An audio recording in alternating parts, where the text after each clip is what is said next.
Hey everybody, and welcome to another episode of All Around Hockey, the new YouTube channel dedicated to things all around the league, in the National Hockey League, but also college sports, prospects, and reports we're going to go over. So in this episode today, we're going to talk about the elephant in the room. As you guys can see, I'm a diehard Detroit Red Wings fan, and there's obviously a lot of rumors going on with them right now. The whole Larkin saga, where is that going? Um, so we're going to talk about that a little bit of the more news and rumors that have come out lately. Where do we think he's going to end up? What do we think is going to end up happening? And is Dylan Larkin going to remain a Detroit Red Wing going into the season, or is he getting traded? So obviously to start, I'm a little late to the party here, but a few weeks ago, Dylan Larkin's agent called Steve Yzerman to request a trade out of the Detroit Red Wings, and after the end of the season, and wants to be traded, and he gave three destinations: Minnesota, Vegas, and Florida.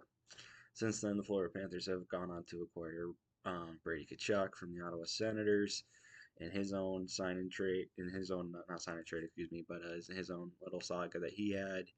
Um, and they've since acquired Jacob Markstrom.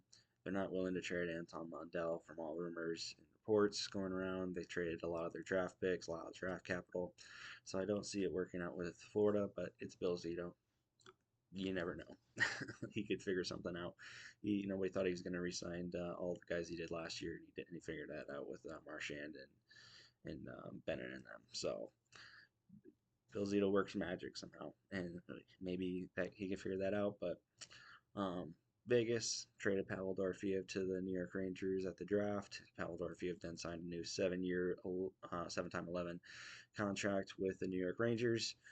And so that's one of their better trade assets in there. They have Tim Connolly.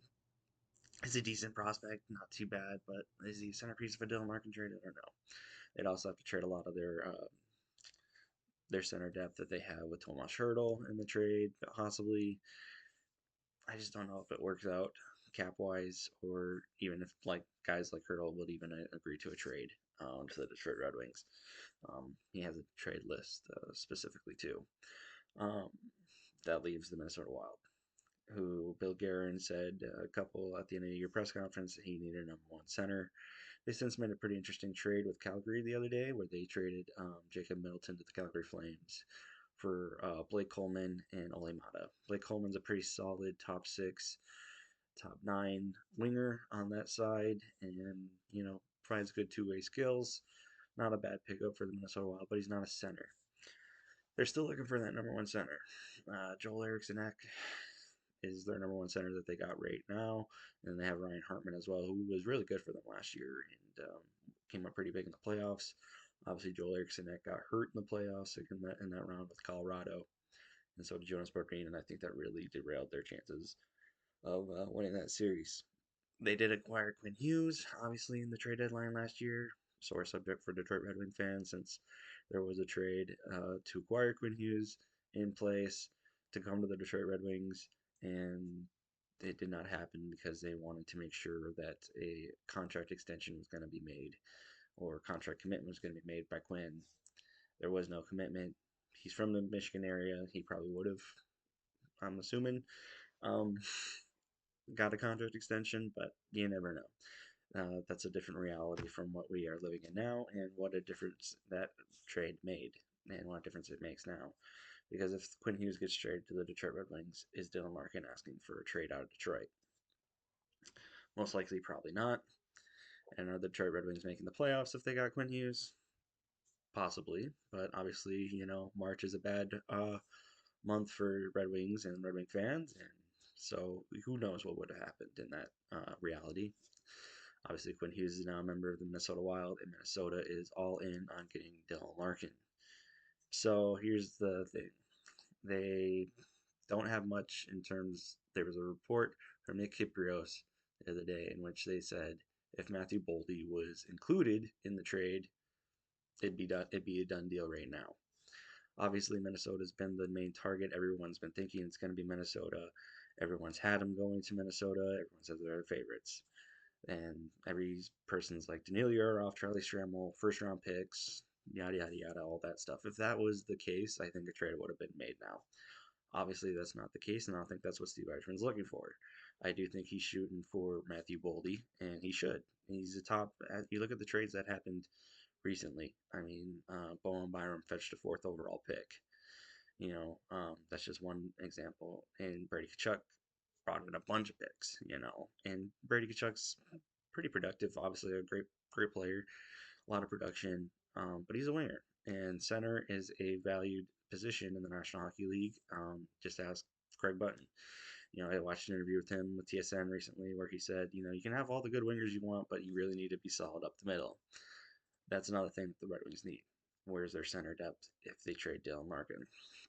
So a number one center, or not a number one center, but a center is probably going to have to come back in this trade. Now, a lot of people are saying it's going to have to require a third team. But for Minnesota Wild fans, if you're trying to get Dylan Larkin in here and you're bringing in a third team, you need to have a third team to be able to give the Red Wings the assets that they need. So that are you guys going to flip something else like a Jesper Wallstead or have to trade one of your new wingers or Daniil Yarov to try and get another good solid prospect coming to the Red Wings way? That's a possibility too. We'll see what happens. I'm sure Bill Guerin's working the phones. Bill Guerin worked his magic with the Quinn Hughes trade. He's a he's a no he's a no I don't know how to say this. He's a no he gets the job done. Basically, is what I want to say. He gets the job done when he wants to get the job done. So there's a good chance Dylan Larkin could end up with the Minnesota Wild. Another scenario that Steve Eichmann brought up recently after the draft was Dylan Larkin's on a 5-year contract at $8.7 million. As you guys can see right now, with all the restricted free agents coming out and the contracts going out right now, Leo Carlsson yesterday getting a 5 times $18 million contract extension. Dylan Larkin may not be the bona fide number one center on a Stanley Cup contending team, but $8.7 million for a really solid 2C who can fit into that 1C role pretty seamlessly is that's good value, good production. And 5 years left on that contract, it just makes it really hard to trade that for scraps. Um, which is I think is why Steve Yzerman's playing hardball, and as he should. That's a valued contract. That's a valued asset. You trade Dylan Larkin. A lot of people are saying if you trade Dylan Larkin, you have to go into a straight rebuild. I don't know if that's fully the case, if I agree with that or not, but it doesn't hurt. It does not help the Red Wings in any way if they trade Dylan Larkin. You're already thin up the middle. You're going to make yourself even more thin with the Dylan Larkin trade. So you have to score well on this. Shooting for Matthew Boldy, I don't think is necessarily out of the realm of possibilities. Why would Minnesota trade a Matthew Boldy for Dylan Larkin? It depends on how desperate they are, I guess. If they're desperate enough to get Dylan Larkin, then Matthew Boldy should 100% be on the table. If they're not that desperate to get Dylan Larkin and they want to keep Boldy and figure out a different way of getting a number one seed, there are other options. I know one other option that could possibly be out there is Elias Pettersson. That contract's not pretty, but hey, Leo Carlsson's about to get $15 million, so maybe it doesn't look that bad no more. That's another route I feel like the Red Wings should head in myself, is going after Elias Pettersson type of player. If you brought him in, there's not a lot of top line centers that are available through trade right now. It could only maybe increase your chances of getting a better package for Dylan Larkin down the road. But we'll see what happens.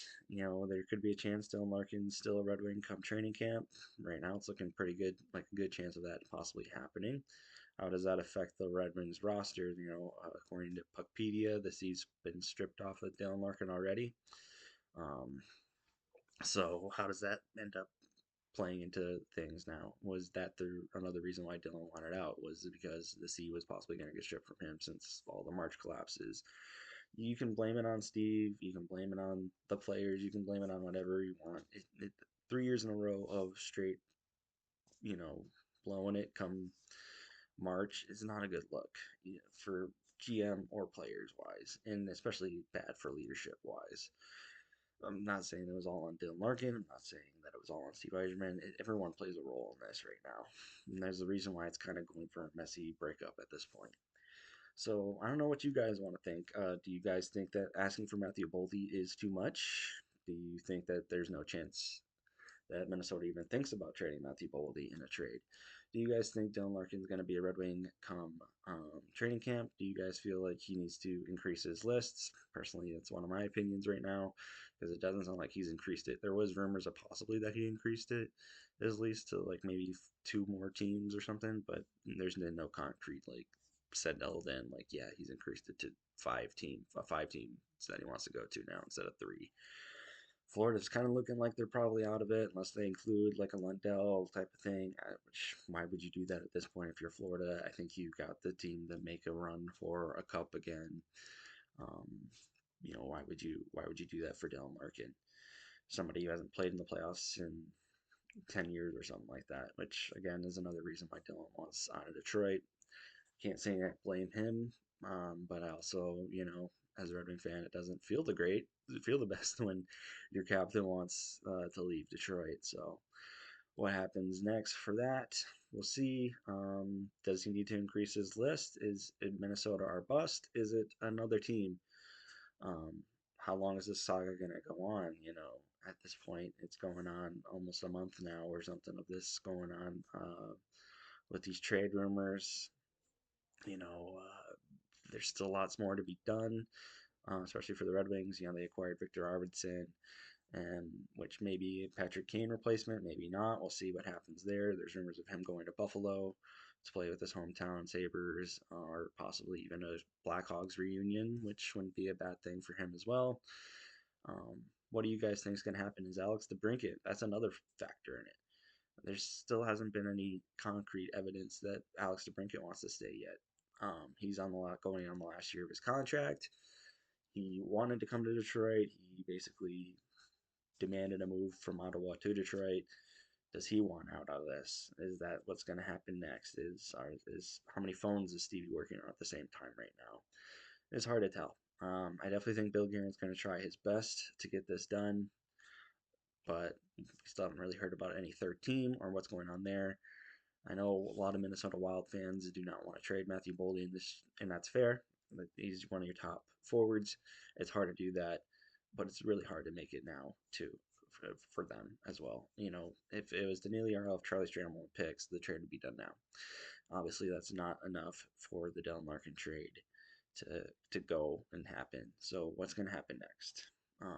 Is the third team going to have to? The third team's going to probably have to come in here, and who's that third team going to be? What assets are Minnesota and Detroit going to have to give up in that trade as well? So let me know what you guys think in the comments below. Please like and subscribe. This is our new YouTube channel that we have all around hockey, which we're going to go over obviously the news and rumors and maybe look into some more college hockey routes and what's going on there and look at prospects and maybe do some scouting reports or my opinions or how I feel about what they're going to do um, as they get ready for their draft year this year. So look forward to hearing from you guys. Please like and subscribe. Comment down below what you guys think, where you think Dylan Larkin's ending up. How do you think this saga is going to end? Is he making it to training camp? Is he not? Just let me know what you guys think. All right. Talk to you later. Bye.